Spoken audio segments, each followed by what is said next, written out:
There are many ways you can use to set up this bulb panoramic camera. In this particular video, I will show you how you can set it up by scanning the QR code on the camera in order to be able to connect this camera to your mobile phone.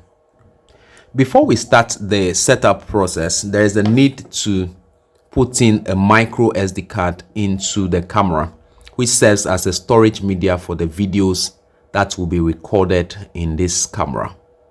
So this is the point through which you can put in the micro SD card, and so you can just slot it into the space and try to use an object to let it sit very well. So the micro SD card has been put in, so it means when we start using this camera, it would be able to record successfully. That's the first step to take. Now we'll go ahead and install it in the lamp holder. But remember, the base of this camera is a screw, so you require a screw lamp holder to install this camera into. You can as well put it into any lamp holder that carries your light bulb at home. But remember, it should be a screw lamp holder which will be able to contain the base of this bulb camera. My screw lamp holder is ready, so all I'll do is to install the camera into it. Once the camera is firmly installed into it, then we'll just now go ahead to do the setup. One very important step to take is to refer to the camera's manufacturer's manual in order to be able to get the right app that you will have to use in connecting the camera to your mobile phone. So when you open the manufacturer's manual, there is a QR code that you can scan up to be able to get the right application that you need to install on your mobile phone in order to be able to connect the camera to your mobile phone. So this is what you should have to do. On your mobile phone, you need to turn on your phone's camera, and then through the phone's camera, you would have to scan the QR code, and you can see the site at which you can get the camera's app to download.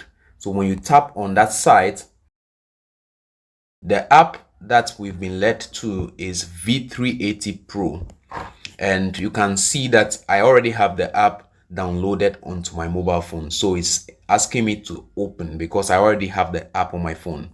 Other than that, if you do not have the app, this is where you can download it and install on your phone.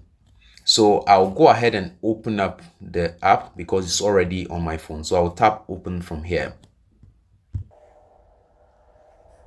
So you can see that the app is gradually loading up. Once the app is fully loaded, this is what you see as the home page. And at this point, you would have to turn on power to the bulb camera. So I'll switch on power to my bulb camera. And from there, you would hear various prompts from the background from your camera. And so once the camera is ready, we'll go ahead and add up the camera to the app. System is starting.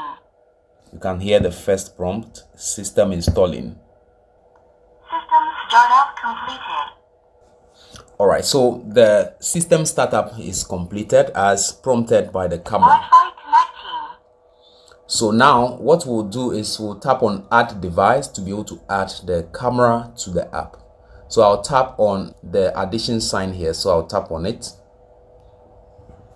So now we are required to scan the QR code on the camera in order to add the camera to the software. So I'll point my camera to the QR code on the camera. All right, so it has picked up my camera's QR code. So now we are to select the Wi-Fi device that we'll use to provide internet to the camera. And already you can see that my Wi-Fi network has been discovered, Tech Inside Out. And then also there's the need to enter the password of my Wi-Fi to be able to let the Wi-Fi connect into the camera. So I'll input the password of my Wi-Fi I wish to use. So when I'm done, I'll just confirm. All right, so there's an inscription here. Please connect to the Wi-Fi network starting with MV622 and so on, and then return to the app. So come down to the down here and tap connect AP Sport.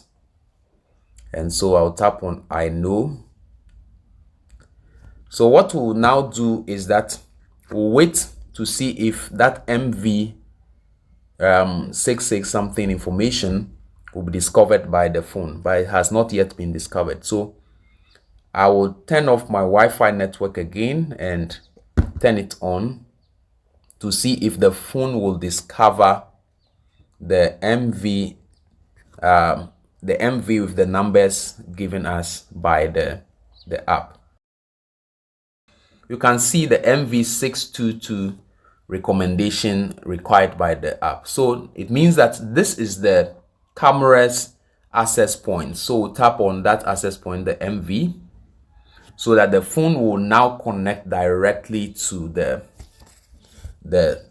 panoramic camera. All right, so it's checking the quality of your internet connection. That will not, it will not discover any internet because that's the camera's access point. So connect, let's say connect always. And then, so now that the phone is now connected to the access point of the panoramic camera, we'll go back into the app as we saw earlier on as an instruction on this app. So we'll go back from here. We'll go back again, and then we'll exit this. Wi-Fi connecting. All right, so you can hear the prompt in the background, Wi-Fi connecting. Wi-Fi connected. All right, so it means that the Wi-Fi has been successfully connected to the panoramic camera. And we can see on our screen, activating device. All right, so you can see the camera is trying to load up gradually, and I believe it's ready now. So when we tap on the play button at the middle there, we should see live pictures of the camera. Yes, so let me try to wave at it. You can see that my hand is showing on top of the camera. There are some instructions on the screen. Click more to expand, and so these are just guidelines from the app. So let me remove them, and you can see that this is the live camera. This is the live camera. As I wave, you can see that I have successfully connected to the camera, and this is actually on the internet. So with this, even if you leave the peripheral at which the access point of the camera is located, you will still be able to access this camera. This is a remote view connection, so it's not limited to you being just around the camera. You'll be able to see footages of this camera even if you go far away from the camera. All right, thank you for watching. See you in the next video. Bye bye.